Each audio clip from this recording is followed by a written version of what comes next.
Hey everybody, Daver here. Welcome to the show. Welcome Chad and Chandler and everyone out there. Don't you forget to elbow drop that like button, power bomb that subscribe button, and leave a little comment. Let us know what you think of AEW World's End, AEW, WWE, New Japan, anything wrestling. We want to know. Even TNT?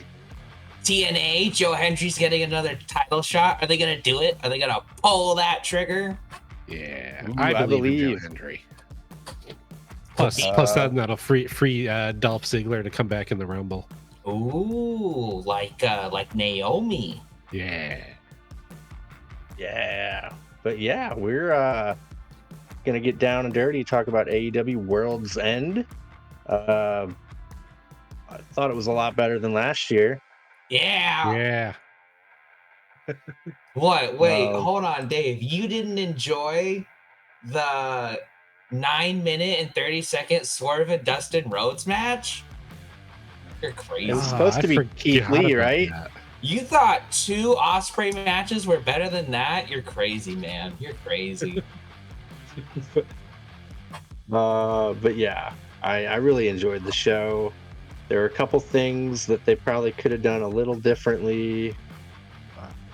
Mainly, I think they should have flipped the World Championship match and the Okada Ospreay finals match. Spoilers! People might not know who won the semifinals.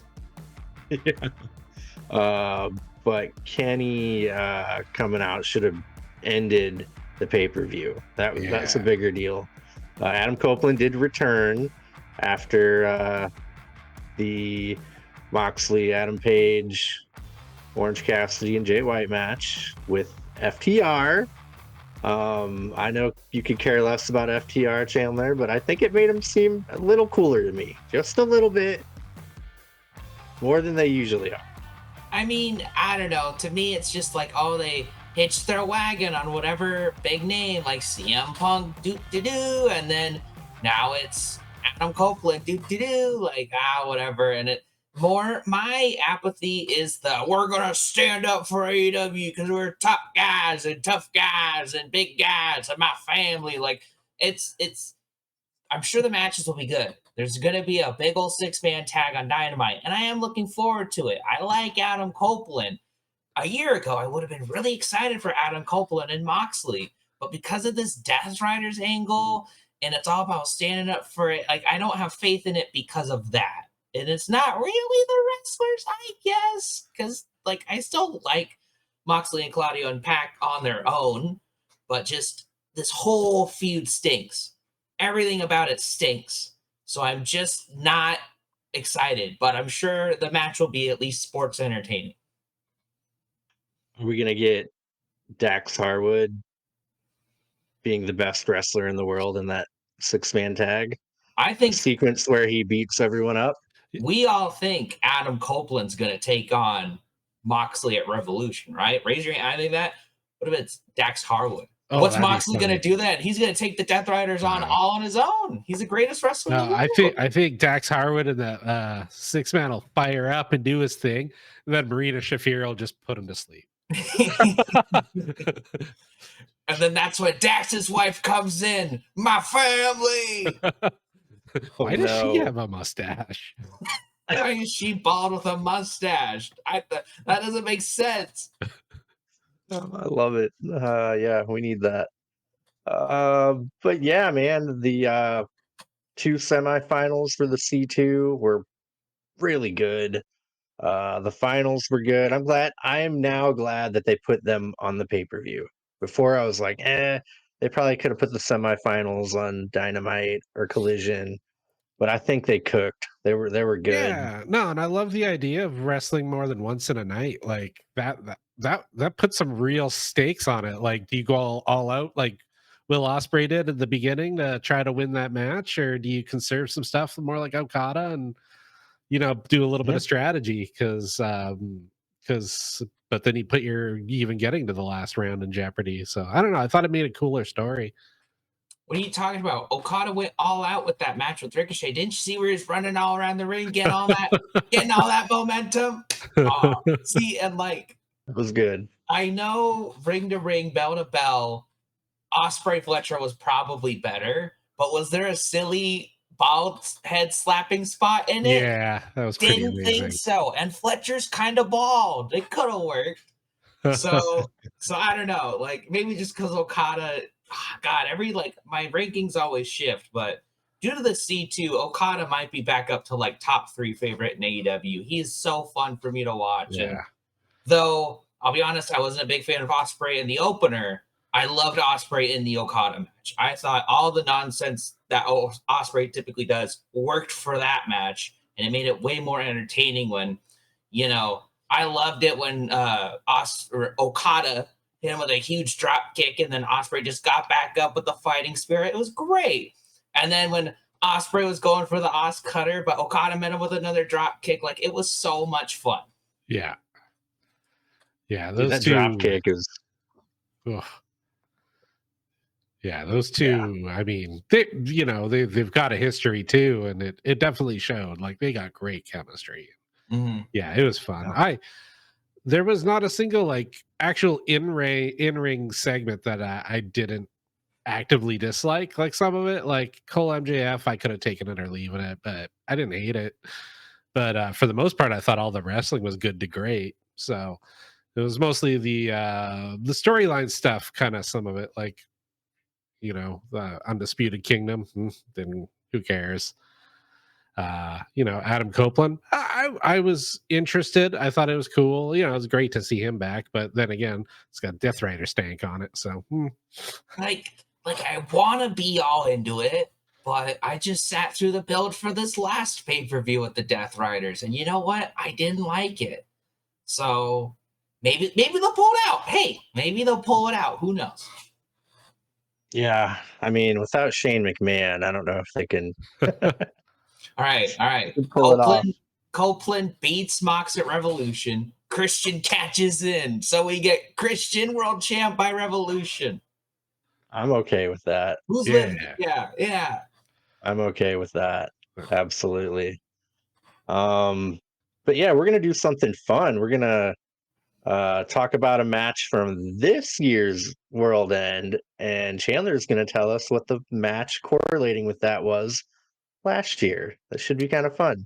So, for example, we won't talk about it right now, but we'll start with Osprey and Fletcher because that was the opening match, and I'll pop on over and I'll be like, well, who remembers the C2 Leftovers match, where it was Claudio Castagnoli and Bryan Danielson, Mark Briscoe and Daniel Garcia versus Jay Lethal, Brody King, Jay White, and Roosh. Ooh, how about that? Well, we'll get to that later. Wow. I forgot all about that too. Did they last year do it to where the Gold League first place and the Blue League second place? Nope. Okay. They totally changed that. So I was a little, they did a lot of changes to the C2, and I'm torn on whether or not I liked it or not. Cause I know I've complained about some of the production of the C2, but I've still said the wrestlers have been great, which is still true to the end. But I'm torn. Like all of this has been interesting, but I think it was more so they probably just wanted to do Osprey Fletcher again. So okay, you can bend the rules a little bit. They've already done it a lot. I just hope next year it's a little bit more rigid, and then you can keep the semifinals a little bit more iffy. Yeah, although I mean, you got Osprey Fletcher and Osprey Okada in one card. I know. Like the alternative would have been Osprey Ricochet, which still would have been a good match, but we don't need that again. Oh, I don't hate Ricochet anymore. That's the big news from this pay-per-view. He's interesting. I think it's great. We'll get to that, but I'm slightly looking forward to a potential Swerve and Ricochet feud. Should be fun. It's fun, especially if it ties in the Hurt Syndicate too. I think that's maybe almost kind of what the Death Riders want, which is a bunch of cool dovetailing stories. But this one might actually work. Can be interesting. Yeah, absolutely. But yeah, you guys want to get into match number 1? Do the thing. Not that thing. Do the match thing, not the. Okay. I think. Yeah. AEW World's End 2024, last pay-per-view of the year. We got a C2 semifinal match. Will Ospreay, who was the second place Gold League, Yes. against Kyle Fletcher, who was first place Blue League. Little weird, but it all worked out, I guess. Yeah. This is my match of the night. The buckets of blood. He cut too deep. It was dribbling and dripping and squirting and uh going in his eyes. I loved it. That like added for me like an extra sense of urgency and more stakes to it for him. Like it's just like, oh my god, how is he gonna like? Are they just gonna call it ref stoppage? Like it added so much more to the match, on top of the crazy shit that both those guys can do. Like what the fuck? Uh, um, but yeah, I guess I'll go through some of the stuff I liked here. Um, Fletcher power bombs Osprey on the apron. Then Lon darts him into the barricade. I loved Fletcher poses on the barricade and tears up an Osprey is better sign, and the guy had a freaking one ready to go. Osprey's still better. That was incredible. That was Mhm. good stuff. Like, and that couldn't have been planned. I think that was just organic, and that It was was it great. was it was hilarious. It was amazing. One quick thing, did you notice it took me out of it a lot for the first couple matches? There was like a bald guy sitting in the like third row. He kept like getting up and like doing things and like doing like the hush hush hush like thing. Like you guys didn't see him, and then No. he was gone after like match 3.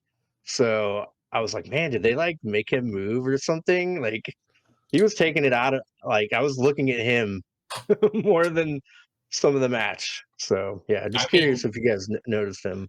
I didn't, but if you were Yeah. distracted by him, I'm sure you're not the only one. So if the production team did move him, good going. Like, Yeah, like then they had like different people sitting there. mm. So anyway, but yeah, at this point, uh Osprey's bleeding buckets after getting lawn darted into the barricade. We get the amazing, awesome sequence where they're countering, ending with an Oz cutter to Fletcher for a near fall. Uh, Osprey gives Fletcher a poison rana, comes back with a hidden blade. Uh, they're headbutting each other with head gushing blood like that. I was like, dude, this is awesome. Like primal, like yeah, it did it for me. Fletcher grabs the ropes during a cover. He got caught, unlike one of his matches in the tournament.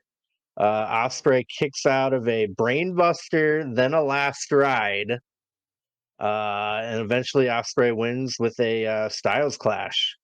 Moving on to the finals. Loved it. Absolutely great. Were there any other parts of the match that you guys liked that I didn't mention? I thought, to be honest, this was not my favorite match of the night, just because like this was like a lot of the Osprey stuff that I don't like particularly near the end. Like Fletcher, like kicked him in the head like 5 times, and then he said he hit the brainbuster, he hit the last ride, like. And I'm not saying Fletcher should have won, but then Osprey kicked out of all of that, and it was one Styles Clash, and that was it. I think he should have just done a last ride and then go to the Styles Clash, and then he got it like sneaky pin. Like I'm just kind of annoyed that it was like 8 big moves. Osprey kicks out, one Styles Clash that hasn't pinned anyone in AEW yet, and match is over. But it was still a fun match, and then it definitely got the crowd excited, which is good. But what'd you Yeah. think, Chad? Yeah, I'm always a sucker for when they do that sequence right at the beginning where they just counter everything. And I always like just blows my mind at how inventive those guys and specifically those two just make it kind of look organic. Like, Mhm. it's choreographed as hell, but man, they pull it off so it feels pretty real to me. Yeah. And it shouldn't. Then like, yeah, that just got me like set the tone for the whole night. Like it put me in a good mood to see the whole show. And it really flew by. Like it was a little shorter, Dave was saying too. So that helped. But yeah, I thought just the whole show in general like was pacing, and I thought that really set the table for it. So yeah, no, I mean I'm kind of Dave's corner where I love those weird, just violent, grisly matches. So I was made me up for it for the whole night because yeah, I just tuned in late. I found out on Triller you can hit start from beginning midway through the show, and Ooh.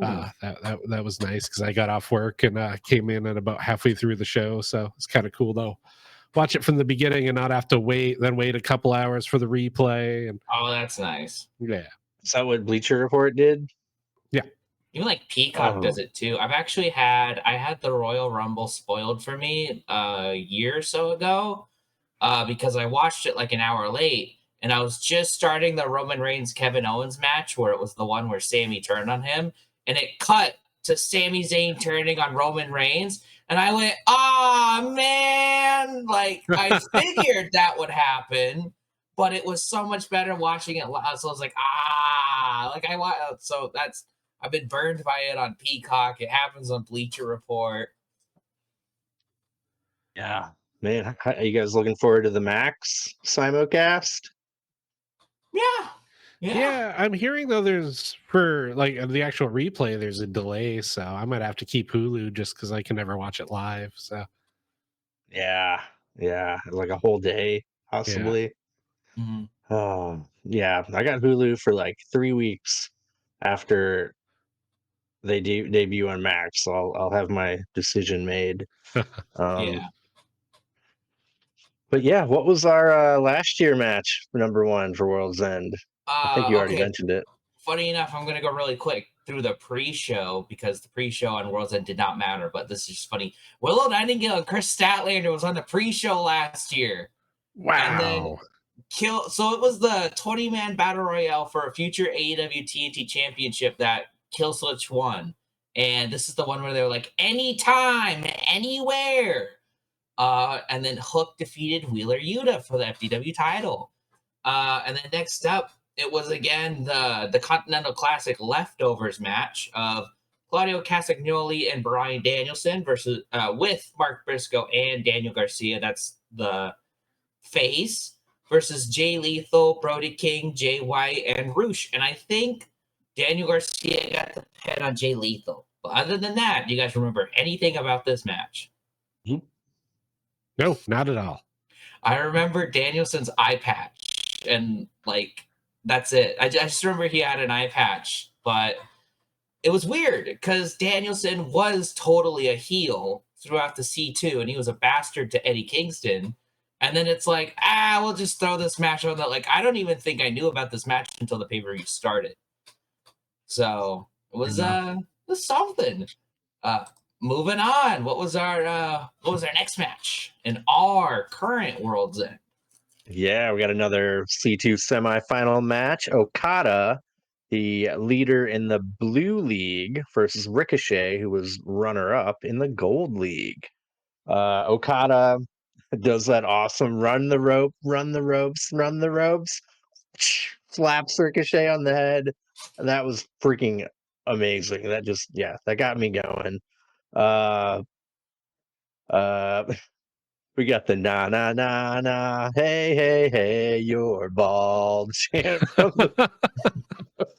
That was good. Ricochet gives Okada a vertigo, then a shooting star press, but Okada kicks out. Okada counters a spirit gun into a rainmaker for the win. I didn't have a lot of details about the match. These are just the things that stood out to me. But yeah, Swerve comes out to give Ricochet shit for not winning the C2. Swerve said he needs to clean up Ricochet's mess. What better to do it with? Here comes Nana with a wagon full of toilet paper, passes it out to the crowd, and they all throw it at Ricochet. Happy New Year, buddy. Uh, it was like really good the way he was just like seething, Yeah, covered it like that image, dude, he was sold it good. perfectly. Yeah. Yeah, I love it. Like I'm into Ricochet. Like I think he's doing really fun, interesting stuff. Like I'm not like 100% like, oh my god, this is great, but I'm like, I really want to see where this goes. They're on the right track, which is I couldn't say that 2 weeks ago, and I say that because I haven't watched. I've heard that heel Ricochet has been good on Dynamite Collision these last couple weeks, but I missed this whole last week. So this was me coming in, and I was just kind of like, oh, so heel Ricochet is just the same flippy guy, but he's a little cocky, whatever. And then it's the end of the match where Swerve comes out, and it could have been way worse where he was like, oh, Ricochet. More like Ricochet. What do we do to Ricochet? We wipe. Like, it could have been like corny like that. But I liked how Swerve was like, you said you'd win the Continental Classic, and you didn't. So I wanted to wipe the slate clean. Can everybody help me out? And they just handed, and it was like so chummy. Yeah. And they all threw it in.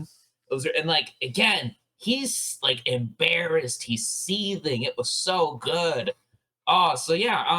I'm interested, open to a Swerve Ricochet feud. I'm even okay if Ricochet wins it. I just need one thing. One thing.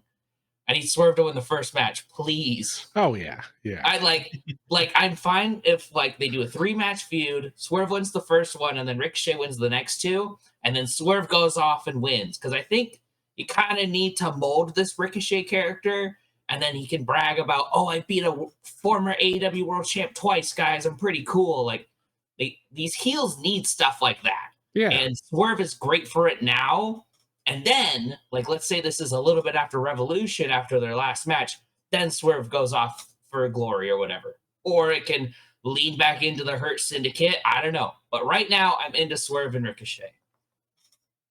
Yeah, I think it'll be a ton of fun. Like they seem to have pretty cool chemistry, and yeah, I don't know. Something makes me giggle whenever Swerve calls him Trevor. Like, you're such a shithead, and I love you for it. Trevor, you suck. It's such a good ending. Oh, Yeah, it was really, really good. So yeah, looking forward to that. Hurt Syndicate or no Hurt Syndicate, I think it'll be pretty great. Then we get this cool little spot with Ospreay backstage. He's covered in blood. He like makes the doctor go away for a second. He needs the crowd to carry him through his next match.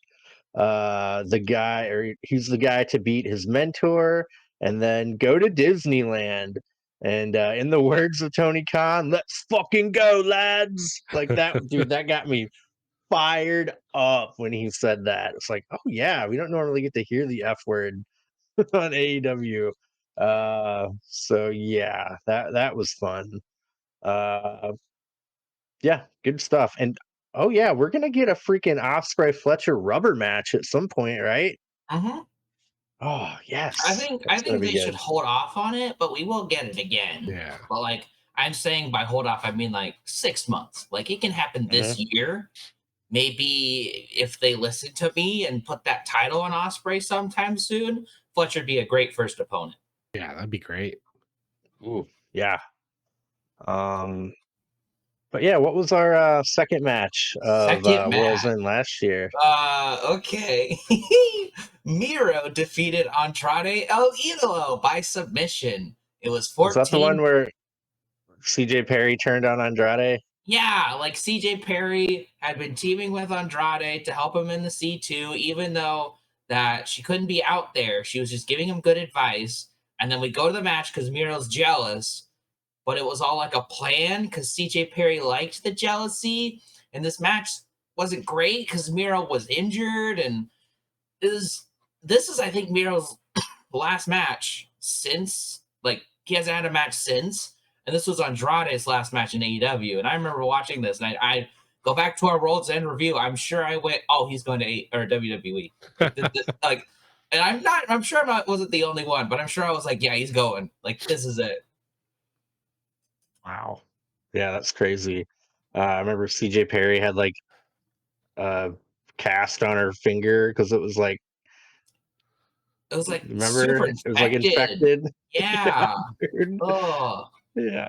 Yeah. Okay. Anyway, yeah, You want to that's know such a something? long time ago. Want to know something funny? So the Miro Andrade match was 14:45, but we at least remember a couple things about it, right? It wasn't a good match, so that's why it doesn't stick out. The 8-man tag was 17:50, and all I remember was that one of Ugh. them had an eye patch, and I think Daniel Garcia won. So that's bad. That's fair. Yeah, absolutely. Yeah. Anyway, next up we have a Tijuana street fight for the AEW Women's World Championship. Thunder Rosa versus Mariah May. Uh, this cool spot where Mariah May takes a big gulp of tequila and spits it on Thunder Rosa on the entranceway. Mariah May gives Thunder Rosa a mayday on some thumbtacks after Thunder Rosa breaks open a pinata full of tacks. That I liked. Uh, let's see. Mariah May grabs Thunder Rosa's dad's cane, but Thunder Rosa grabs it and hits Mariah May with it. Uh, Thunder Rosa uses a table as a ramp to missile drop kick Mariah May. That's the second time she's done that I can remember now, and I love it. Like that can go wrong. That could like Yeah. really the Yeah, table could fold in, or it could. we've seen those tables snap just by resting someone on them. So the fact that she's willing to throw her weight on that's impressive. Yep, and it turned out great, and like you could see it like right after she landed it. She's like, "Oh my god, yes, it worked!" Like, Yeah. yeah, love that part. Mariah May is getting choked by a chain, but she throws some Tijuana graveyard dirt in Thunder Rosa's eyes and Aubrey's. And then Mariah May gives Thunder Rosa a Storm Zero off the apron through a table for the win.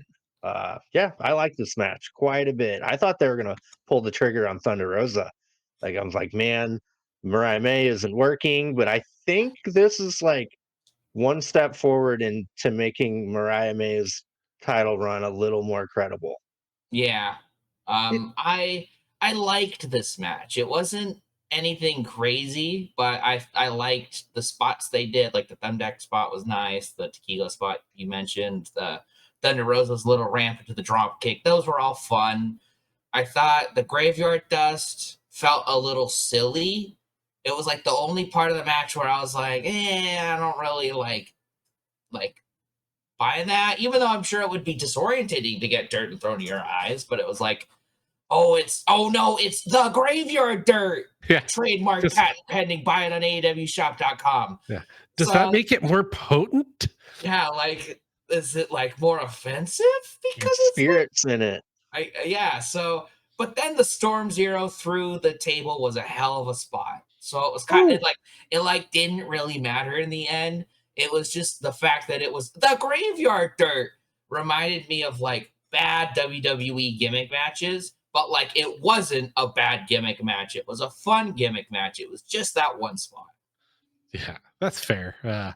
Yeah, no, that's yeah, Thunder Rosa, man, when she is into a match, like when she has a good dance partner that's like willing to go as hard as she is, whoo, like that stuff looks crisp. Like I was like, man, like there's a few of those spots where I was just like, oh, that looked like it sucked. And I don't know, maybe I think Chandler kind of maybe sort of said it too, but I'm like think I'm just starting to really kind of get into Mariah May as a champion. Like that was Dave. Yeah. That was Dave. I'm not gonna take credit for that, but I was she had a great Willow match at Wrestle Dream. And then it kind of was like hit or miss. Like the Mina match wasn't good, the Mina build wasn't good. But like what Dave said, this is a good step on like the right track because she, like, aside from the one Willow match, which unfortunately it seems like everyone forgot about, Her title reign hasn't been great, but this is a good step in the right direction. Yeah, and she's not on exactly in the picture consistently too. Like pops up maybe once or twice for the build, and like, but yeah, it's like 3-4 weeks from now, I wouldn't be surprised if I'm like, who the heck's the women's champ again? Because like that kind of happens with her reign, where it's like, wait, who's got that belt? Oh yeah, okay. Yeah. Yeah. How good was it though to see Thunder Rosa back in the title picture? I liked it. That's nice. Good for her. I feel like that's where she belongs. She should go for Monet next. So that'd be like a fun Monet match. And like make it like just have Thunder Rosa be the DQ or hardcore match girl. Yeah. She's really good at them. Wouldn't you like to see Monet in a hardcore match? Ooh. Yeah. Lately, yeah, I think she can actually hold her own now. Yeah. Dude, Willow's becoming known for the street fights. Anna Jay and Ty Mello too. They were like in quite a few of them too back in the day, right, Chad? Yeah, they had some good ones too. Those another like almost like Britt Baker iconic moment with a lot of blood and the choke, and yeah, there was some good ones back in the day. Mm-hmm. Yeah, I did hear Ty Mello is returning on the Indies after 2 years off. Hopefully, she'll be back in AEW soon. I always liked her work. She was in NXT too, right, Chad? Yeah, I think she was. What was she called? Ty Conti. Yeah. You're never gonna guess what the next World's match was. Any guesses? Is it funny because we were just talking about them? It's Timeless Toni Storm versus Riho. Damn. Yeah. As much What the things hell? change, they stay the same. It's literally Toni Storm and Cool. Riho, and this is with Cool. Luther and Mariah May. This one only went 11:40, so it's the shortest match up to this point on the main card. I remember this match was okay, and I kind of remember Dave not really being into Riho.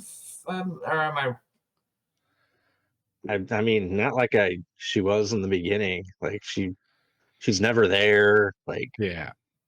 she was the first AEW Women's World Champion, but Yeah. Yeah. It's like fun to watch, but super unbelievable. Just Yeah. I don't know. It's like when you're play fighting with your nephews, you sell them, but you're like, in a real fight, I'm pretty sure I could take you. Yeah, especially like Toni Storm because she's so tall. But I think it was like okay. I think it was okay, and it was. I think this is Toni Storm's first defense on pay-per-view. So give her a nice easy target like Riho. well, yeah, wow. What a long time ago it feels like. Mm-hmm. Oh man, there's gonna be some other matches on here that are gonna hit like bricks. Just let me tell you that. Like you haven't thought about it in a year. Yeah, speaking of hitting like bricks, MJF versus Adam Cole for the Dynamite Diamond Ring, which I'm gonna be getting me a replica of that puppy. You guys see my text? Yeah, that looks pretty cool. Yeah, dude, looks freaking awesome. Anyway, MJF won. I was so like hoping though? MJF would win. Oh, what was that? Did he though? In the end, Adam Cole won because he has friends, Dave. Oh, gross. Did you guess it? MJF has no friends. So that he's the real loser, even though he got the ring and he's the movie star. Yep, he's a big time movie star. But so I was like, during this match, I was so like desperate for MJF to win. I was like utilitarian. I was like, okay, Tony Khan's gonna be like, MJF, you can go to all the movie premieres you want. You can go in all the movies, but you gotta wear that ring to those movie premieres. So it's a big old stinking AEW logo. So I was like, he's gotta win, right? Because he's gonna be at the like Happy Gilmore 2 isn't gonna be the biggest movie ever. But it's an Adam Sandler movie. You're going to get some normies looking at it, and you're going to go, who's this wrestler guy? And he's got this AEW ring. What's like, it's easy promotion. I liked the ending of the match where MJF like with the and ow, ref, it was them, and then he actually got them ejected, and then he was gonna use the ring, and then they distracted the ref, and Adam Cole got it, and he had it on, but he still low blowed, and MJF did cheat, but he didn't win it with the ring, and Adam Cole got pinned with the ring on. I liked that. And then that's it. Like that 30-minute is like all I liked about the match. Everything else was just whatever. And the finish was corny. And I don't care that the Undisputed Era Kingdom Double Dumping Gang is together. Yeah, Kyle O'Reilly's officially joined up. No Wardlow. Who? He should just go back with MJF, and then it's a 2-on-5, and they just clobber him. Like, they just clobber him. And, like, they do the pack 'em, stack 'em, pin 'em, but, like, all 5 men on top of each other. That would be funny. Yeah. I wouldn't mind the Pinnacle coming back. Who is in the Pinnacle? MJF, Wardlow, FTR, and Sean Spears with Tully Blanchard. Well, FTR have to save AEW, Dave. They're a little busy right now. But that would be neat, and it would be like anything different for FTR. So I could be into that. They were heels. It was good. I like them as heels. Yeah, so much better. I think most of my fatigue with FTR has been they've just been saving AEW and stepping up for AEW for like just months now. They've gone through 2 different angles of FTR stepping up for AEW, and I just don't care. But like, I keep being like, just have them go for Private Party. I want them to, and like, they don't have to go full blown heel, but like, they don't give them like any breaks or any like, they're like, we're gonna beat you for those, so you have to do your best to be like, that would be fun. I don't know. Yeah. But yeah, I did like the spot where MJF in this match pretended to get hit by Taven and Bennett. That was cool. Yeah. Little Eddie Guerrero feeling. Yeah. Yeah. It was. I thought it was silly that the ref didn't see it happen though. Earthquake. Whoa! And he ejected him anyway. I thought that was a little silly, but yeah. Oh yeah, Cole was bleeding pretty bad too during this match. I thought, okay, so we can disagree about the Osprey match. That's whatever. This match, like, they did not need blood. It was like they were like, oh crap, no one likes this match. No one's interested. Oh, and the Osprey just bled a lot and got cheered. Let's bleed, guys. Let's bleed. That might get him into it. And like, I was like rolling my eyes. I was like, ugh, I don't like. It doesn't make me more into this match now that they're both bleeding. Yeah. At least he was a little less yellow. That was nice. He was. I do have a funny feeling it's not over. Like it should be. Oh my god, it should be. I have a funny, sneaky feeling. Well, no, MJF has to move on to that guy. You know, MJF swerve. Yeah, there we go. Big Boom AJ. No, Big Boom's going for Jericho. I called it. I knew it. I knew it. It was one Dynamite after Full Gear. They aired a Big Boom AJ thing, and right after it was Jericho. And they just did it with Hook and Christian, where they did a Christian thing, and then it was Hook. And I was like, oh, they're doing Big Boom AJ and Jericho. I didn't ask for that. I didn't want it. I just said they were going to do it. But I did like... Well, they're gonna. I did like the little kid going, yeah, who you are? That was pretty funny. Yep. What if AJ Boom wins the ROH title? I think that would kill Ring of Honor dead. No. I wanted Matt Cardona to win bad. I like Big Boom AJ. I do. But like, I think him winning that Ring of Honor title might be the least Ring of Honor thing ever. And as someone who doesn't like Ring of Honor, I just think that's kind of disgraceful to people who do. And I like Big Boom AJ. And Jericho's already doing so much damage to this title that it doesn't really matter. But All right. So better or worse than David Arquette winning the I was WCW just champion? about to say, I think this would be the new David Arquette. Where Yeah. they're like, he's a big celebrity. Let's put a title on him. No. I can see it right now. Tony Khan's like, ooh, that'll make it go mainstream and I can get a TV deal. Moving on. Okay, so last Chocolate year, chunk cookies. he rebrands it to the Double Chunk Chocolate Cookie title. The ring, and he's like, it's no Ring of Honor title anymore. Ugh. Anyway, what match correlates with this? Oh, it was Swerve MJF Strickland and Cole. Dustin Rhodes. Ew, okay. Ooh. It should have been. It's another like, ugh.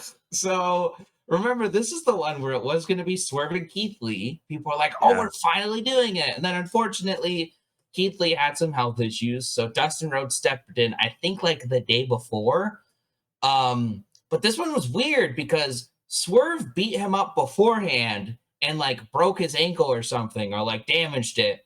And they still had a 9.5 minute match. And I think Dustin was like dominating most of it. And for me, because this was coming right after Swerve's big run in the C2, and I was already a huge fan of him, and then the C2, and I was like, oh, this guy's like gonna be big.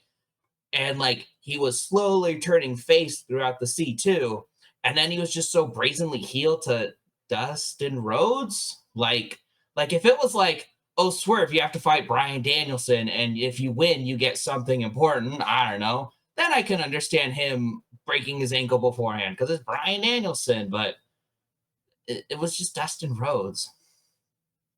That's fair. Did you guys hear Dustin Rhodes re-signed with AEW? He was going to end his career there. Color me shocked, but you know what I think it is? I think it's really simple. I think he wants to keep wrestling, and WWE is not interested in him wrestling. True. And you know what? That's fair. I don't blame him. Yeah, absolutely. I don't want him to be gold dust. Well, I'm not even saying that like, oh, they wouldn't let him be Dustin Rhodes. I don't think they'd let him wrestle. Yeah, exactly. Like one Royal Rumble and you're done. Yeah. A couple house shows. Yeah, which I mean, I'm not the biggest fan of Dustin Rhodes nowadays, but if he still wants to wrestle and he's nowhere near like Jericho bad. So like, okay, yeah, finish out your career with AEW. I think that's pretty cool. Yeah. Let alone be a champion. Yeah. Of any capacity, like he is. Yeah. Two teams, right? Is he still trios too? Yeah. They beat him and Guevara beat the Righteous. And it was the a Righteous Bull Rope match. Ring of Honor Final Battle. Which I really do want to watch Lee Moriarty versus Nigel McGuinness for the Ring of Honor title. Or the Ring of Honor Pure. I think that would be a really fun match to watch. Yeah. And I heard there were some like different rules for it back in the day, and they like reverted back to those specific rules for it too. Isn't it like only 3 rope breaks? Yeah. On submissions, and I think it was even more strict back in the day. They like loosened it up in recent years. I think there's no closed fist hitting. I think that's what it. I can't remember. I never watched Ring of Honor, but I think that sounds about right. Yeah, that I was really happy to hear Nigel stepped up for that because we didn't know who it was going to be. And then Athena Hogan. I thought it was Starks. No, Athena won. Oh, okay. Yeah. Yeah, that pissed me off. She needs to be free. Set her free. Yeah. Is she just going to be Ring of Honor until her contract's up? And then she's like, I'm good. I'm going to go back to WWE. Is that what's happening? God, I hope not. I hope not too. Yep. Maybe Tony Khan got wind. Monet needs to be politicking to be like, get Athena up here. Right. And like, I don't want to drop, like, I know she probably isn't like this, but like Athena should be like number 2 name next to like Willow on who should be Monet. Oh, that should be who takes the dang belt from Monet. That'd be cool. Yeah. Mm-hmm. God, that would be incredible. Like, could you imagine, like, there's a Ring of Honor event, and then Athena loses to whoever, pick a name. And then the Dynamite after, Monet's like, I got an open challenge. Athena, boom, beats her. Mm. Oh, Cinema, I retire. yeah. Oh, that would be good. Yeah, dude, Athena is so damn good. She beat uh Slamovich at Prestige with a Oh broken yeah, foot. that was fun. Wow, that's awesome. Yeah, man. Oh, she's so good. Anyway, we got your boy here, Takeshita Chandler Good match. versus Good match. Powerhouse Hobbs. Very Yeah. good match for the international title. Good to see Powerhouse Hobbs on a pay-per-view, getting some shine. Takeshita too on a pay-per-view, getting shine. Oh man, this is gonna be crazy when we talk about the next World's End match. Like, this is gonna be absolutely insane. Let me just tease that. Like, I'm just not realizing how funny this keeps getting. But yeah, I thought this was a great showing of Powerhouse Hobbs, and I'm glad he didn't beat Takeshita.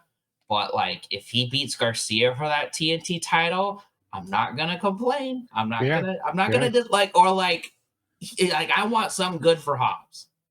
yeah. Maybe Garcia can get like one more strong defense in between that happening. That'd be cool. But Yeah. man, when Hobbs hit that damn spine buster of his, oh, I was like kind of almost expecting the ring to jump or something because I was like, holy crap, that looked hard. Well, I always say, oh, like the crowd like doesn't get it doesn't get into Takeshita in the first place and then gets in later. No, they were so into Hobbs. And they weren't mad that Takeshita won, but they wanted Hobbs to win. Oh Yeah. my gosh. And it felt really good for him. It just happened to be that he was wrestling my favorite guy. So I was like, he can't win. No. Yeah. It was a good meat match. I like Yes. the meat champs coming back. Will Hobbs shoulder tackles Takeshita out of the ring to start. Takeshita drops Hobbs on his knee on the apron. Ooh, dude, he sold that like a freaking Academy Award winner. Mhm. Takeshita just starts targeting the knee, uh, which is what you do. Hobbs kicks out of a Blue Thunder bomb at 1.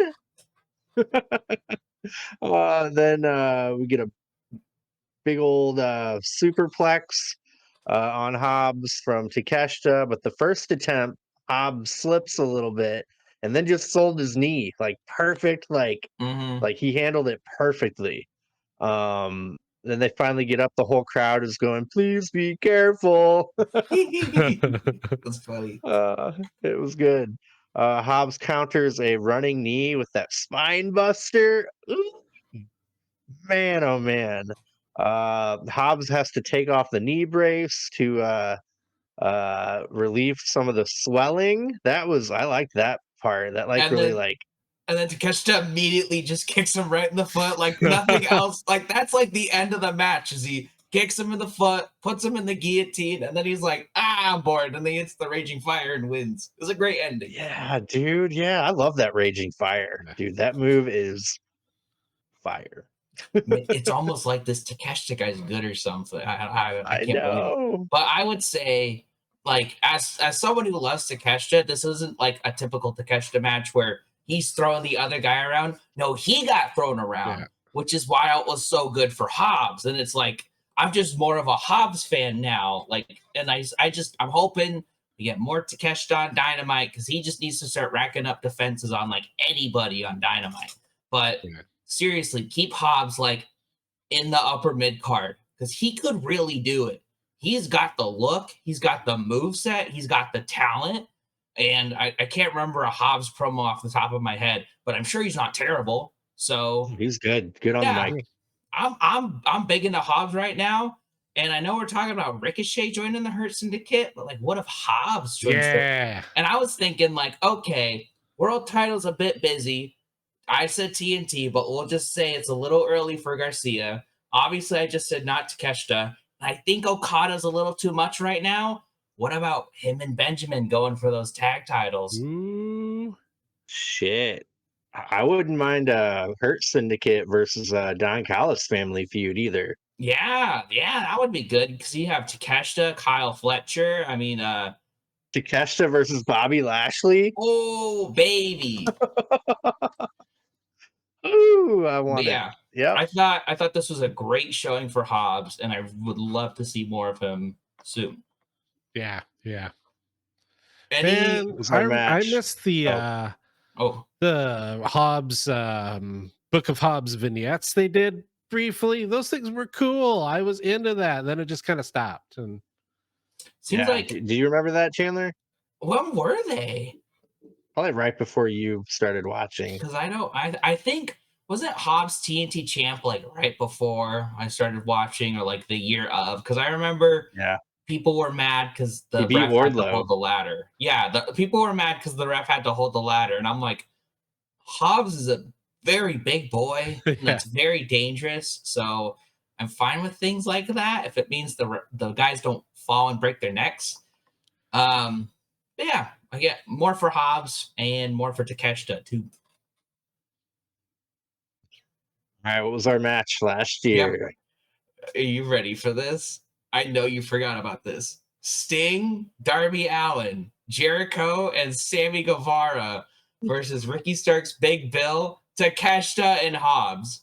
Whoa. Yeah, that's why like I didn't even think about it, and then I was like, "Holy shit, this is so funny!" Like, and remember, this is the one where Wow. Jericho was getting canceled, and they Yeah. were just like they killed the crowd, killed the match. I think this is the loudest they were all night because they hated Jericho, and it was all like "retire, please retire" and all that crap. Like, oh, first off, the match was awful. Second of all, like you sullied so many good people with this, like Sting, Darby Allin, Ricky Starks, Big Bill, Takeshita, Hobbs, and like looking at that and thinking about what's coming next. We got Sting, Darby Allin versus Takeshita and Hobbs right after this, and then of course Sting, Darby Allin versus Ricky Starks and Big Bill right after this, which were both fun matches. So it's just crazy how one dog shit tag team match led to some actually pretty good tag team matches. Yeah. Wow. I forgot all about. Yeah. I do remember now. It's like, okay, Jericho was WCW, Sting was WCW. They never teamed together. Like I thought that was neat, but yeah, Jericho was hardcore getting canceled back then. Mm-hmm. Damn. Yeah. Anyway, this next match was very, very good. TBS title match: Mercedes Moné versus Chris Statlander 2.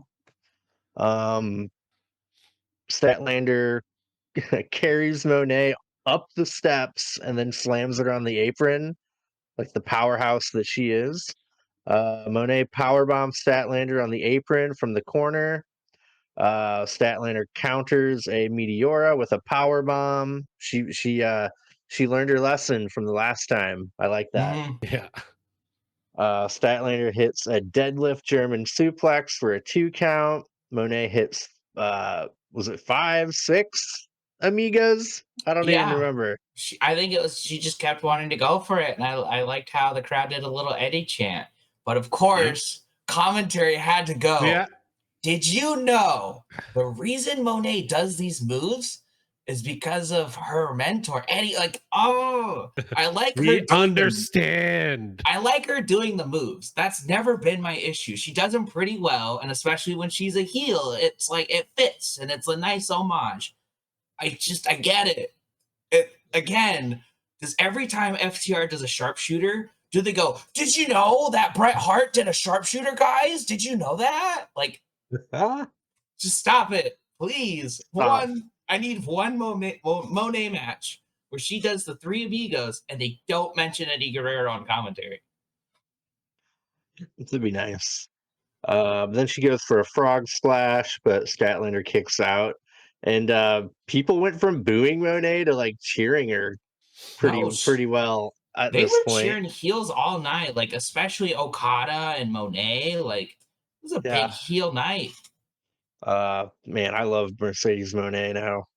It's so crazy how much of a 180 I've gone. Statlander package pile drives Monet for a near fall. Oh, that thing looked brutal too. She just like folded in half, like Ugh. People on the Twitters were pretty bad about this match because there was a lot of pile drivers, and I literally heard someone be like, they no sold the package pile driver, and I was expecting like a oh full yeah. on Will Ospreay fighting spirit bit, but it was just a near fall, and I was Yeah. like, well, I know I'm not the biggest fan of pile drivers, and I'd like them to be more important. But I also understand that this is AEW, and like it didn't deter from the matches how many pile drivers they hit. Like this isn't WWE. People are whining that Cody got injured by one from Kevin Owens, but Monet kicked out of one here. But like they're separate companies, Yeah. right? WWE, it's banned because Austin got his neck broken by one, and that's all the excuse they need. AEW is fine. They get like I'm able to separate that because again, Yeah. they're different companies. Now, if like Raw had people kicking out of 20 pile drivers a match, and SmackDown had it where one pile driver was so bad, and like then it'd be something. But like I thought this match was great. Like Yeah. it was just Yeah. a really weird thing people got upset about with this match. Yeah. And how about Statlander going from the power game to cartwheeling out of a move? Like that was dope as hell. Yeah. Yeah, dude. They're both amazing. Um Monet hits a money maker on the floor to Statlander. The Monet tries or ties Statlander's leg up in the ring strap on the floor um, to try to make her be counted out with a 10 count. Statlander takes off her boot to escape, barely makes it back in. Monet is super pissed. I love her like like shrieking and like Mm-hmm. yelling and screaming and like, dude, that works so well for her character. Uh, Statlander F5's Monet. Monet kicks out. Monet gives Statlander a pile driver on the apron. Statlander barely beats the 10 count. Monet gets Statlander in an STF. Statlander gets to the ropes, and Monet is pissed off. Why won't you give up? Like that was so awesome. I love it. Mm-hmm. Monet wins with a trapped arm cover. The crowd gives Statlander a standing ovation. Both these ladies. Yeah. Fantastic. I thought this match was really good. But and I'm mostly just doing this because it literally happened a month ago. I think I like the Ospreay Fletcher match. I think I just preferred the Full Gear one, but that doesn't take away from this match. This match was different in its own way, but it was still really good. And I like how Monet isn't really beating Statlander by blunt force or like, oh, she hit one moneymaker and that's it. She's winning by like clever like pins. Like, I was gonna say roll-ups, but she's like winning with really clever pins where it's like, oh, that would be hard to get out of if I like cinched you up tight in a wrestling pot. So like I'm really digging that about this set. And again, it's kind of like, well, is Chris gonna be the one to beat Monet if they keep building her up? Like I know she's losing, but they're like building her up and building her up with these great expectations that she can hang in with Monet and have these increasingly longer matches. Yeah. So it's building Chris up and keeping her in the title picture, even though she did lose twice. Yeah, no, if they have a reason for a third, like Statlander probably will figure her out. Like, because yeah, she's she keeps getting better, coming closer, and then she'll figure a way to counter like so the old school wrestling move or something. It'll be neat. But yeah, fantastic. Like, stats always it's been cool to watch her get better. Like always been fantastic in the ring, but like I think she can now hang presence wise too. Like she feels same level as Monet to me. Yeah.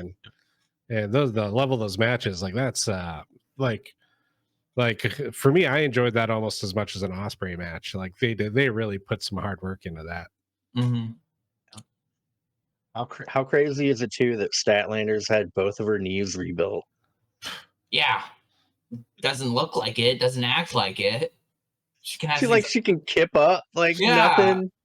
Like, think about it. Statlander has had a great, like, at least latter half of this year because there was the street fight with Willow at All Out, and then back-to-back Monet matches. Like, she's been killing it, at least in the last couple months. Like really stepping it up. Yeah. No, she had that weird stuff with where she kind of briefly was heel. Like, yeah, I've been entertained by her, I think, all year. You guys aren't going to believe what match is next at World's End. Julia Hart versus Abaddon for the TBS Championship. What? Yeah! Dude, what the hell? Okay, I know we didn't do predictions, but if you guys can remember the Abaddon stipulation for this match, you win predictions. Oh man. Something about biting? Ding, ding, ding, ding, ding. Yeah. Biting was legal. I'll be honest. I remember this match was really bad, and I was like, "Oh no!" Like, I really like Julia Hart. I really want her to have a good reign, and this is not a good match to start. Ugh. Made that Tony Storm match look great in comparison. And then it was like I think I really want to like the house rule stipulation, but they're always stupid because the stipulation should be you can't use your legs. Like you have to stop moving every 5 seconds for 10 seconds, like something like that. You give me 1 minute at the start where I can do whatever I want and you can't do anything. Like, it should be something like that, and it never is. But it's fine. I thought Abaddon was going to be something too.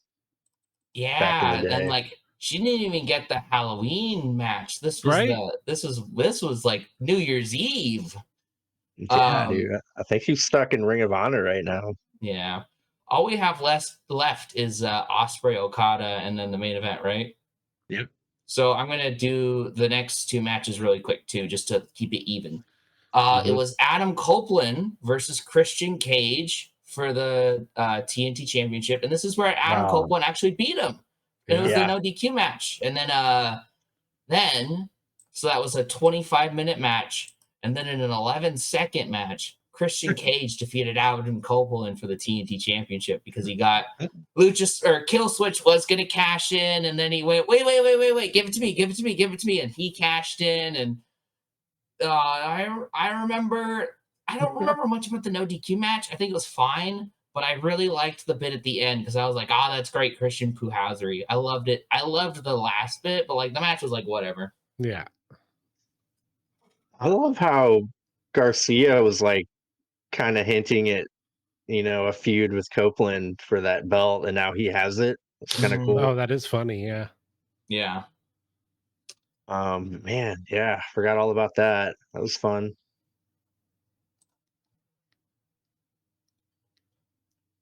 And then one more match you said? Oh no, I was gonna. So we have the C2 final and the main event. Yeah, now we're even. Yep, we just have to...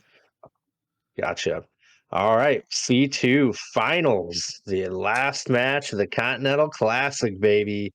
Will Ospreay versus Kazuchika Okada. The crowd is going crazy. Holy shit. Yeah, this match was incredible. Again, I liked the Fletcher match a little bit more, but this was still something great. Ospreay gets DDT'd on the floor, and then off the apron on the floor, and then in the ring, Okada rips Ospreay's head bandage off. Oh, and how cool was it with Ospreay coming out for his entrance, wobbling like he's drunk? I did I really liked all of the Ospreay stuff with this Okada match. Yeah, it was incredible. So he's coming off a bloody match with Fletcher, where he gave it his all for that match, and then Okada clearly dialed it back for his Ricochet match. So it's a little bit uneven right now. Okada rips off Ospreay's head bandage. Ospreay gets his leg caught in the ropes. Did you see that part? When Okada drop kicks him from the corner, I thought he hurt his knee. Yeah, I was Well, like, oh again, no. masterful selling. Like he got caught. He's like, oh yeah, I can just sell this real quick, and had a little tension. It was great. Yeah, dude. I was like, no. Okada starts targeting the knee. Osprey gives Okada an Oz cutter off the barricade. Then one in the ring. Okada gets or hits him with a neck breaker and an elbow drop. Osprey gives Okada a Styles Clash for a near fall. Oop, couldn't get it with that move on this match. Osprey kicks out of a Rainmaker. Is that the first kick out on a Rainmaker in AEW? I think maybe Brian Danielson did, but I think this is the first kick out. Damn. Osprey counters a Rainmaker with one of his own and then a Stormbreaker. Okada kicks out of that. Okada ends up winning with a Rainmaker. And they shake hands. I like that. Yeah. Let's see. Christopher Daniels comes out and says he can't present Okada with the belt because he's no longer an EVP in AEW. But this man is Kenny Omega. Oh, dang it. We got the return of Kenny Omega, baby. Ooh, that made me happy. That made my feelings restored. Yes, feeling restored. I am joking aside. It is fantastic that Omega's back and that they're like, yeah, we're gonna do Okada, guys. Yeah. My like All in.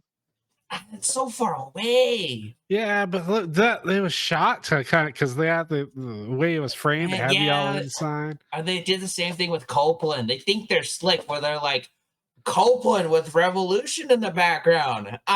You think, what if? Like, yeah, I get it. I just hope Omega is wrestling in AEW before then, and they tell a long-term slow burn storyline to get to All In. I'm fine with that. My concern is that Omega's going to do the Gabe Kidd match and then disappear and then come back for All In, which is just a long time. And of course, if for some reason he's just concerned about his health and like that's why, then that's fine. But we don't know that.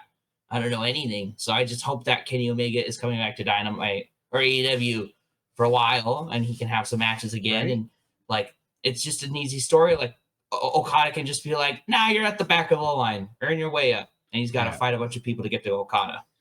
Yeah, it'd be funny if he came back to fight for the soul of AEW and he's all confused, like, you're not the Bucks? Wait a minute.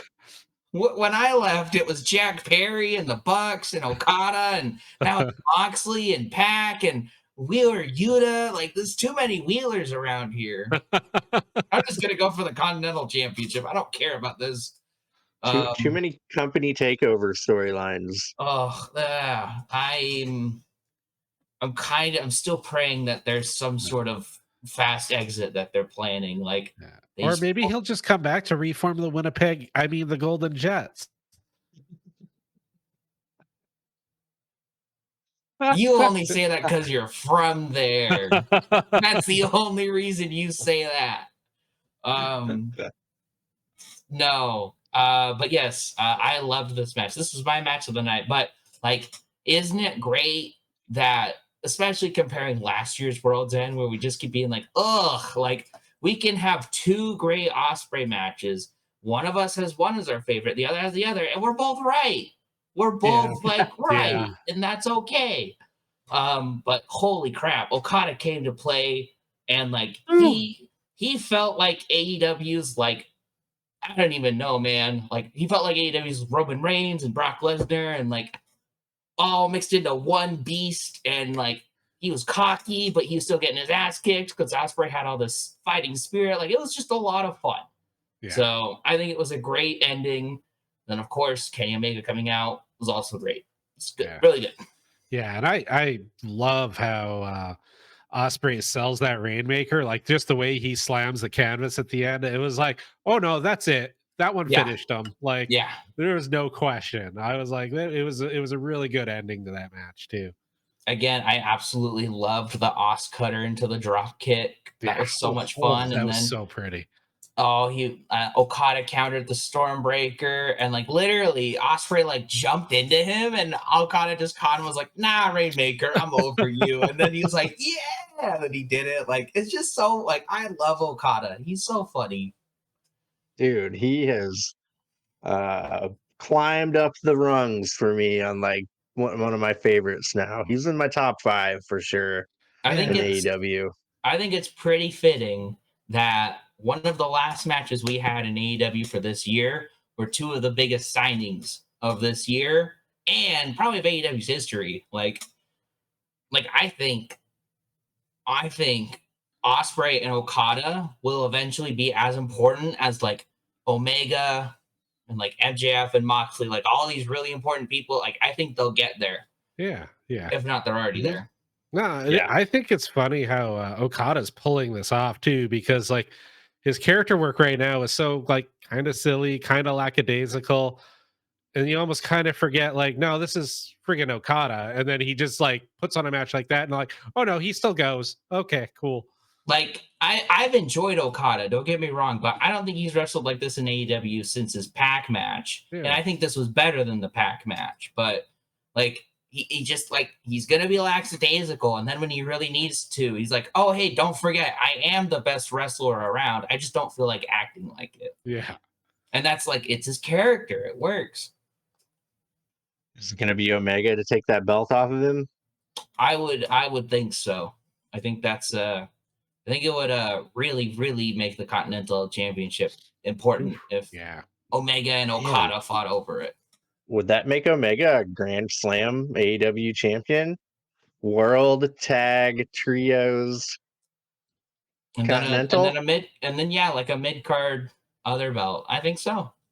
Wow. I think Omega's got the most titles Yeah. altogether. I can't I think think of anyone else.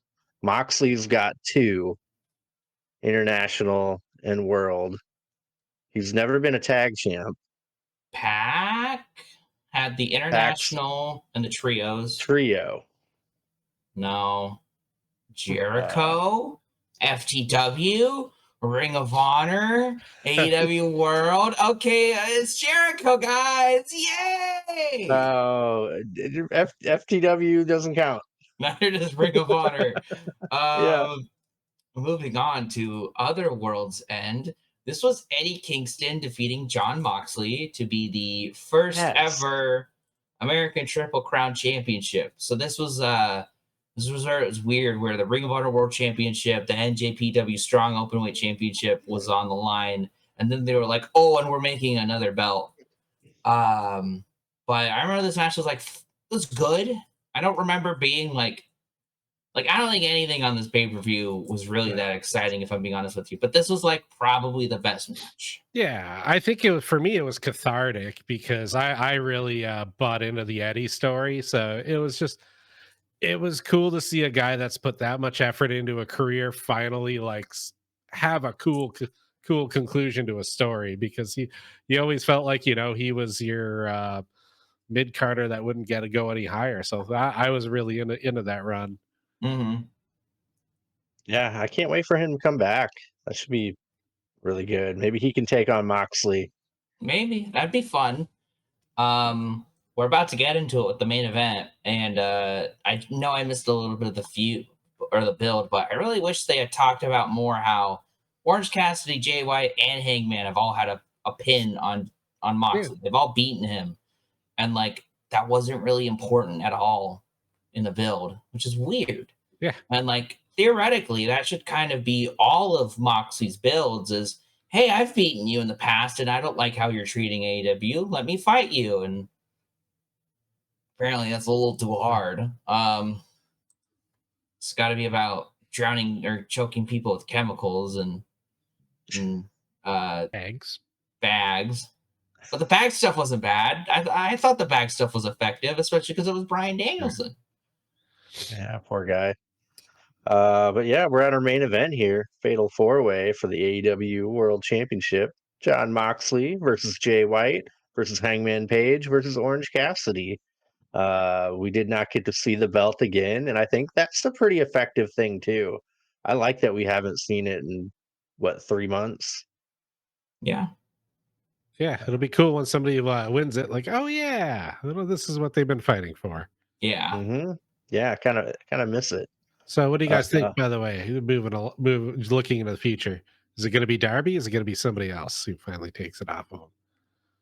I still don't buy Darby, I but don't either. I think the Osprey match fooled a lot of people into being like, well, it doesn't matter everything. He beat Osprey, and it's like he got punked out by Claudio, and there was like all those embarrassing bits where he just got beat up. Like, And Osprey, it kind of did say, "Hey, after the C2 business is over, then I'll help." So maybe he's the guy.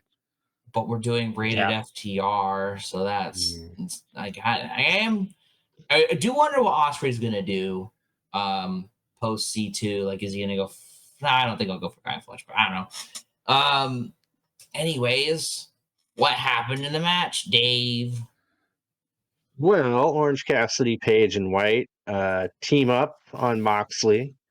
Claudio pulls Moxley into the crowd. Security pulls Claudio and Yuta away. Orange Cassidy orange punches Moxley. Then all three men powerbomb Moxley through the Spanish announce table, like the Shield did to No. what's his name? Who did he do that Everyone. to? They used to do that to Yeah. everyone. Yeah. That was the triple power bomb. So it was That's totally what they were doing here, right? yeah.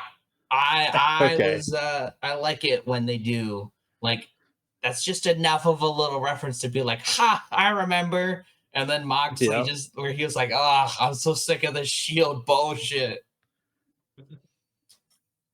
Page goes after Orange Cassidy and Jay White after that.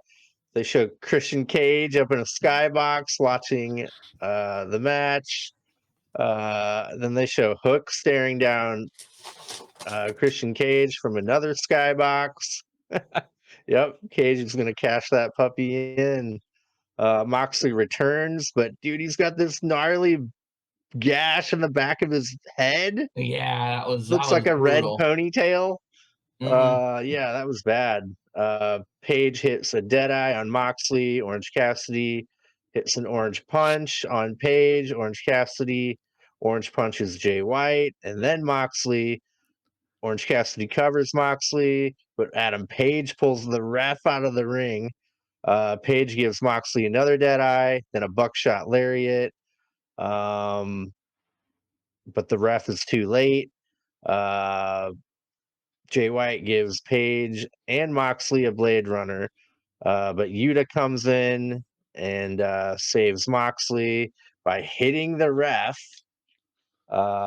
Jay White gives Marina Shafir a Blade Runner. Ooh, that's been a long time coming, right? Mhm. Long time coming. That made me pop. But Yuta gives Jay White a Bazaiku knee, and Moxley gives him a Death Rider for the win. Then we got FTR coming out to save the day. And then the lights go out, and it's rated FTR. Adam Copeland, he's back. Rated FTR, take out Claudio and Yuta. Copeland stares down Moxley. Moxley attacks, but Copeland spears him and then breaks off a piece of a chair and gives him a crossface with the piece of the metal chair in his mouth. Claudio pulls Moxley out of the ring to safety, and Copeland calls out Moxley. He's going to take it all into the pay-per-view. Yeah, I'm calling you a kid because when I was starting this, you were hitting puberty. Did I do it right? I thought this match was okay. I thought the Shield power bomb was pretty cool, as like a one-off, and then you just can't beat Hangman's aura. Like, even if he's in this crappy feud and crappy four-man where he's gonna lose, I'm like, damn, I want good things for Hangman. Like, I love him. But other than that, maybe that's what Kenny does. He's like, I know I'm teasing an Okada match, but Hangman, what the fuck is wrong with you? Like, why are you crazy? And they have a little match. I don't know. Like, Ooh. Come on, give me something good for Hangman, please. I'd But rather Kenny take on the Death Riders than Copeland and FTR. That makes way more sense. yeah, Then the Young Bucks have to come back and like, yeah, we were wrong. Sorry. maybe like what I could get behind. It's Kenny and Mox, and Kenny beats Mox, and then it's the Christian cash-in because Oh my god. Oh my Christian Cash is gonna hit like a brick. It's like I'm gonna be the happiest man on earth, and everyone's gonna be so pissed. But I'm gonna be like, yeah, you and Nigel. yeah. We'll have a party, just the two of us. Oh But yeah, did we get the last two matches from the other? It was Eddie Kingston and Moxley, and then the last one. Do you guys remember what the main event was? Yep, unfortunately.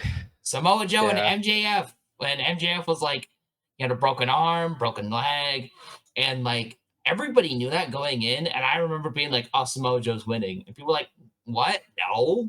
Like like I remember like Wrestle Talk was like genuinely stunned, and I'm like, "What do you mean?" MJF is like held up by tapes and bits of string, like he needs to go away. Yeah, he needs to heal.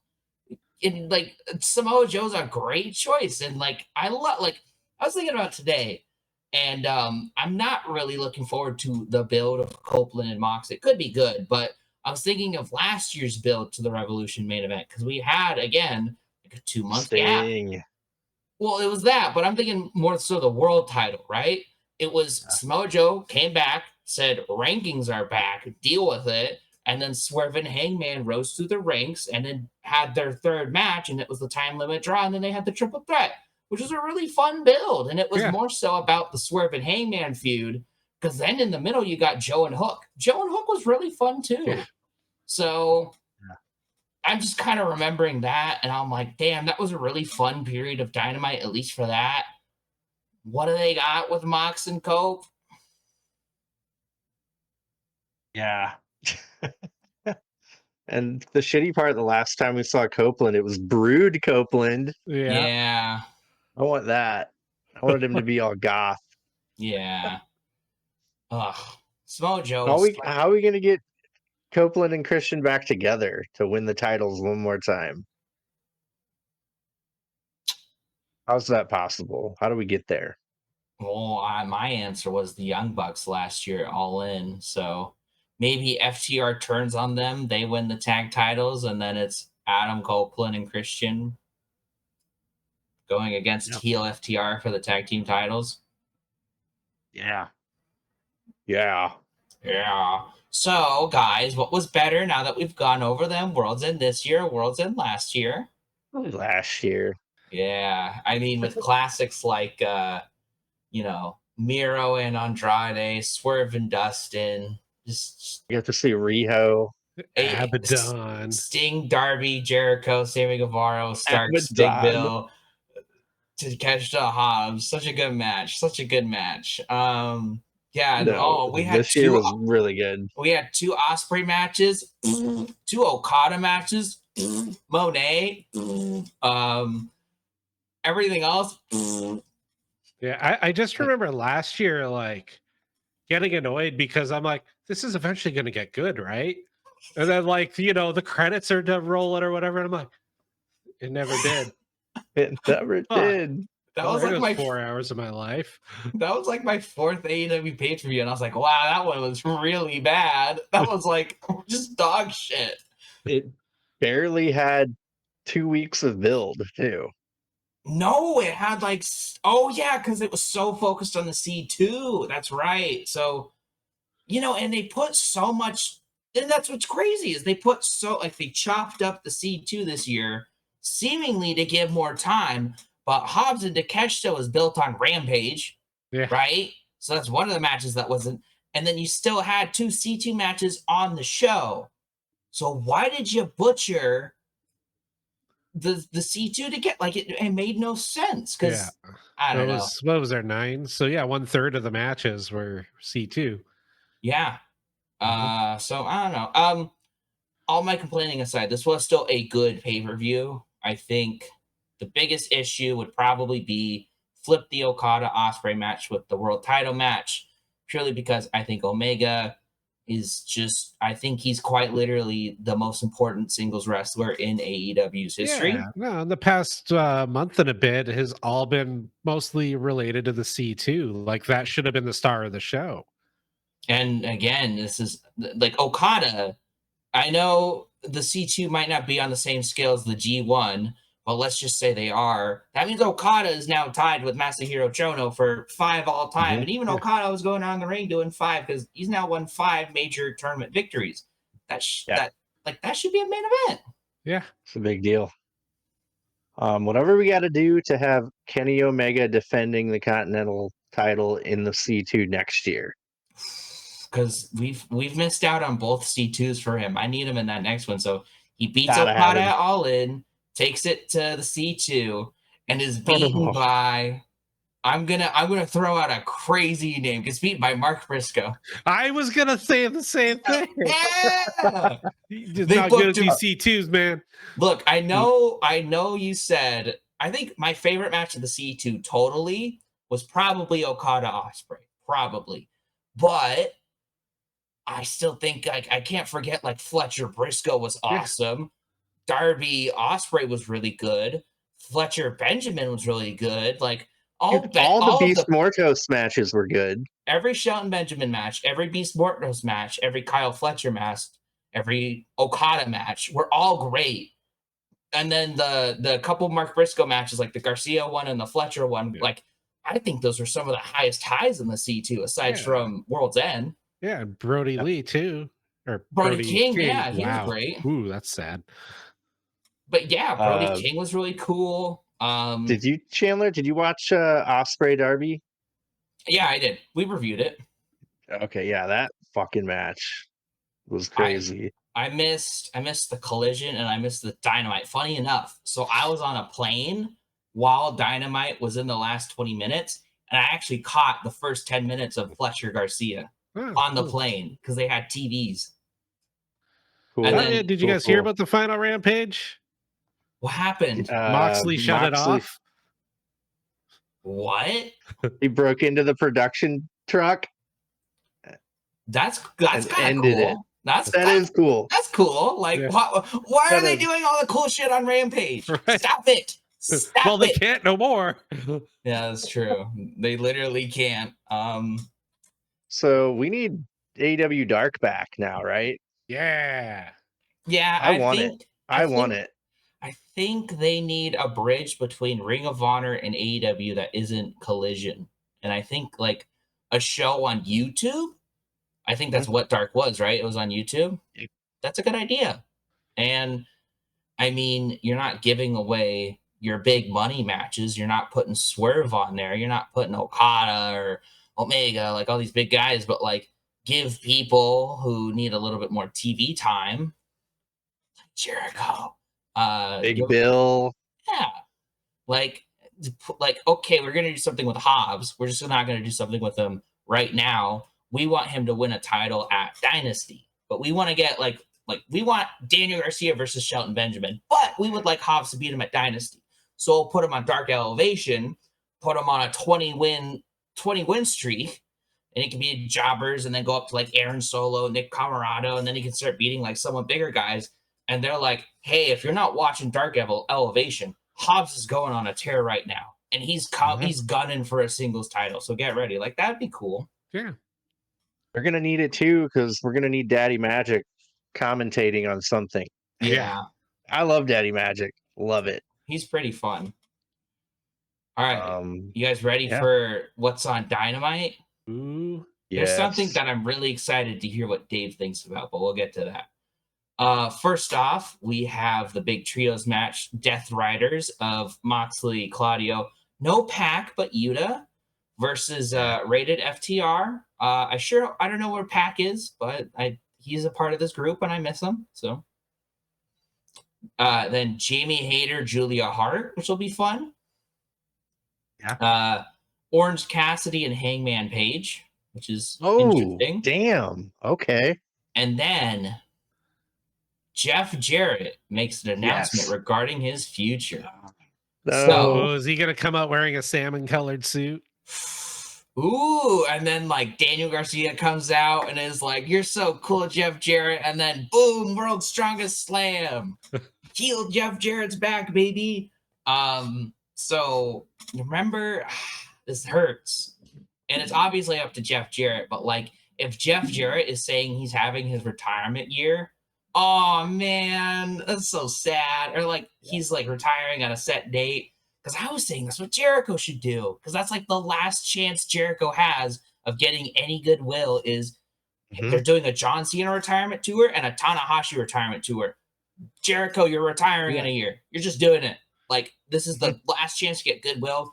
Your last Revolution, last Double or Nothing, last da-da-da-da-da. It might get people interested in Jericho again. But if they're doing that with Jeff Jarrett, it's just going to be like, aw, man. Yeah, that bums me out. I hope it's like something different. I'm bringing back TNA, Global Force Wrestling.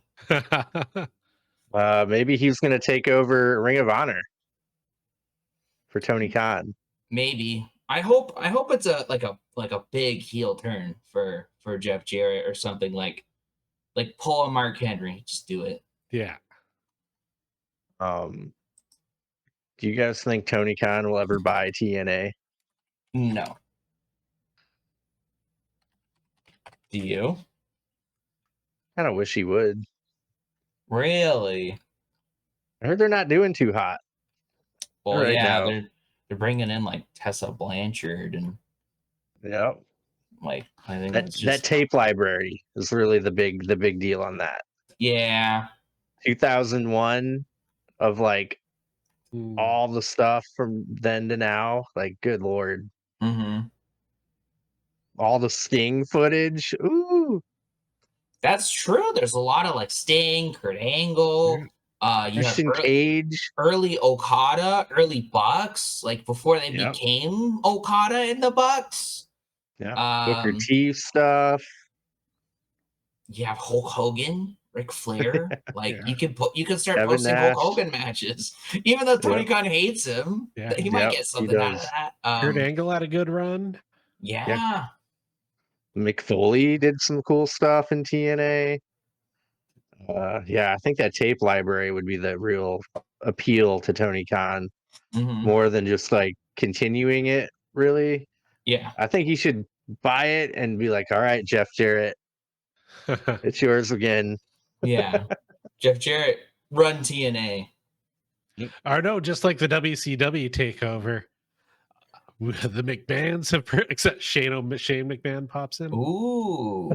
A McMahon has purchased TNA, but it doesn't say Stephanie McMahon. It's Shane, and I'm selling it to Tony Khan. Yep. Oh, wait, no, it's even easier. The contract does say Khan, but it's not Nick. It's Shad. It's Tony. Big Tone.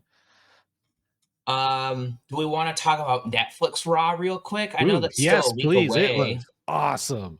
So the most important thing that Dave's going to be really excited about, which like I'm pooping on it, but it is actually kind of a big deal. Travis Scott is performing. Oh. I don't even know who that is. He's a famous rapper with the kids, but this is the start of John Cena's farewell tour. That's confirmed. And then it's very heavily rumored that The Rock is going to be there. But that's it for that. Matches-wise, we have CM Punk versus Seth Rollins. They're finally doing that match. Big Netflix kickoff. They're doing Liv Morgan versus Rhea Ripley. It's a last woman standing match for the Women's Heavyweight Championship. And then they're doing Roman Reigns versus Solo Sikoa for the Ula Fala and the recognition as tribal chief of the Anawahi family. They're not doing the belt. I hope not. They can't. Like, they got to end this bloodline story, man. They got to do it quick. I'm so sick of seeing, like, all these people fight each other. Like, I want Roman to fight anyone else. Like, I want Solo to start tearing up, like, the U.S. title scene. Like, what if you just did, like, you keep Solo and Jacob Fatu and Tama Tonga and Tonga Loa together because I like them as a unit. You just don't call them the new bloodline anymore. You call them the Sakoans or the Samoan super cool guys. I don't know. I can't come up with a name right now, but like you keep them, you just change their name. Pure Fusion Collective. Oh, how'd you come up with that? That's so cool. Greatest name in wrestling. I got one. The Patriarchy. Yeah. But like I like Solo Sikoa and the new bloodline. I just want them to be away from the rest of the bloodline. Like I want Jey Uso to go back on his own. I want Roman Reigns to go do his own big things. Like I just want everyone to move away for a while. The only thing that I'll accept is Roman and The Rock right now. It's the only thing that I'm okay with. That's because it's Roman and The Rock. And then I think you said ladder match. Yeah. Cody and Owens. Oh, Is what? that happening on? Yeah, I just watched the SmackDown promo. Cody challenges Owens to a ladder match for the undisputed WWE Championship. Ooh, I wonder when that is. Maybe that's at the next Saturday night main event. Dude, Owens looks so good with that winged eagle. Oh, I love Owens right now. Man, and the winged eagle looks so damn good. Oh, they can't get rid of it. No, the fucking big W on the ugly belt. Yeah. It makes it look so bad. Again, so bad. I was so it's at the Royal Rumble, the ladder match. But still, that's gonna be cool. I used to be okay with that old title, and now that I've seen the Winged Eagle and they can do it in a modern way where it just doesn't say WWF on it, but it still looks good, they should just keep it, man. They would have the prettiest looking belt in wrestling right now. Maybe not the AEW World Championship, but they'd have the second prettiest belt in wrestling right now, and that's okay. Yeah. Mm-hmm. Absolutely. Well, cool. Do they have anything? I thought some collision matches were lined up. Oh, I can look those up. Oh, I know one of them is Mark Briscoe and Daniel Garcia for the TNT title. Yep. Yeah, that should freaking be great. Oh, and they're doing Private Party and Action Andretti and Leo Rush for the tag team titles. And then Deonna Purrazzo versus Toni Storm. Yeah. Did you see Okay. That was kind of funny. Yeah, that was good. She was like, "I've never fought you. Do you wanna?" And then I'm really hoping that like Deonna is like she just ties Toni Storm up in knots and was like, "This is for what happened last year." And Tony's like, "I don't know what happened," and she's like, "You're awful," and she's like, "I don't know what you mean." Yep, I like that in the pre-show 0 hour. Mm-hmm. Like, would you like a first ever match against me? Like, yes, what an opportunity. Thank you. Yeah. Man. Cool. So, Yeah, do you know sounds the good. Vegas odds makers have John Cena as the odds-on favorite to win the Rumble right now? I'd pick him if we're doing predictions for the Rumble, which I think we should. I'm picking Cena. Yeah. How long do we have to get that done? Oh, I think we have a while, actually. It's February 1st. Oh, okay. We got time. Yeah. Yeah. Cena, Punk, Rock, Roman are the top four. There's a Saturday night main event even in between that, too. So that'll be fun. Yeah. Do you guys want to keep doing Collision until they aren't good? Let's give this Collision a shot because it seems like a good Collision. And if they're still good, we'll keep going. But if they suck, we'll go back to the retro view. Yeah. Gotcha. Is it whose turn was it? I can't remember. You, I thought. Yeah. Oh, I had a match. What is it? You're like, I won't even get to do it till after the new year. That was like 2 months ago. Here we are right after the new year, and I forgot what match I wanted to do. Was it? I think it was a Royal Rumble, maybe. You got time to think about it. I got time to think. Because it might not even happen for a bit. Collision might be good. Yeah. I mean, there's no Rampage, so they gotta like pump some of the good mojo into that, right? If Takeshita becomes the king of Collision, I'm okay with it. I'm okay with it because he's on TV. He's gonna have good matches. Okay. Yes, absolutely. Well, awesome. We got Prestige coming up on January man. 11th. That is coming up quick. Are you guys Prestige. off? Am I off? I don't know. I hope so. I don't know. I probably am not. Now that I think of it, I've already written that schedule and I totally forgot about it.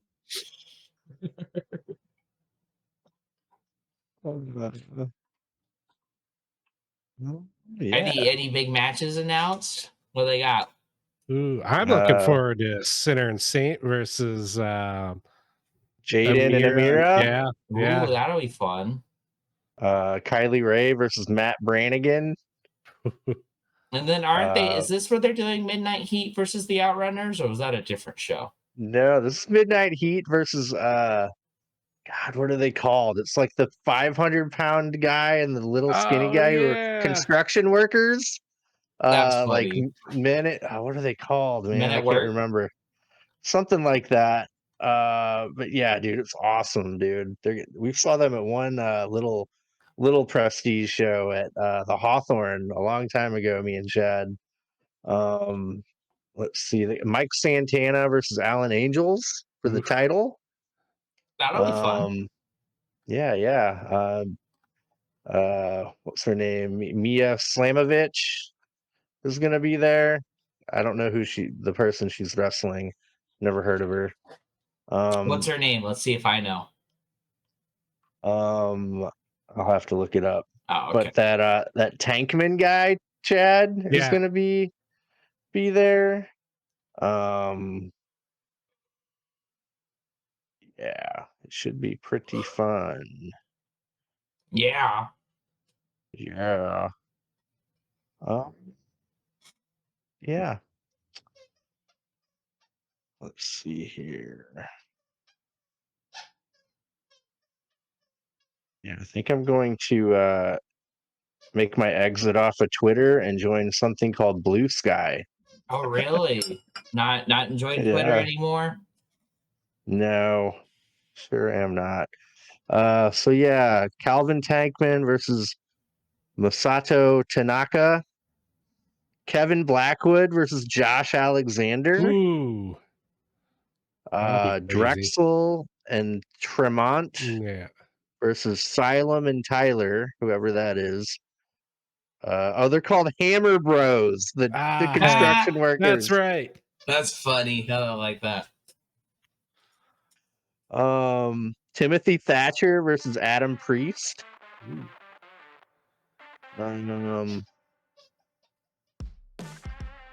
Yeah, Kylie Ray, Matt Brannigan. Yeah, looks pretty fun. Oh yeah, the girl who's fighting Masha Slamovich is just called Hyan. Hyan. I don't recognize her. But I love Masha Slamovich. Yeah. She's great. She's who wrestled Athena, and Athena beat her with one leg. Ooh. It seems like she's an indie star. She was in Reality of Wrestling, which I think is Booker T's one. Yeah, she was in Shimmer. She had a Japanese excursion, and now it seems like she was doing a European independent circuit. So she just kind of goes around to some indies. Yeah, I got full faith in her abilities. Should be good. Cool. All right, gentlemen. I think that just about does it. Yeah. Dynamite should be fun. Yeah. Looking forward to it. I remember last year's first Dynamite of the year. There was like Swerve and Garcia and Takeshita and Darby. And I remember I loved that first Dynamite because it felt so fresh. So hopefully that, I'm not expecting this to be like a complete slate clean. I'm just hoping for a fun Dynamite. And it seems like we got one lined up. Yeah, I can't wait to watch it on Max. Mm-hmm. Should be good. Cool. All right, gentlemen. Everyone out there too, don't forget, hit that like button, subscribe button, and leave a comment. We want to know everything you want to talk about. And we're on the audio realm where all podcasts are found. Check us out there. And yeah, thank you for your support. I'm going to do the thing. Do the thing. Do the thing. Bye. Peace. Bye-bye. Bye. Ha ha.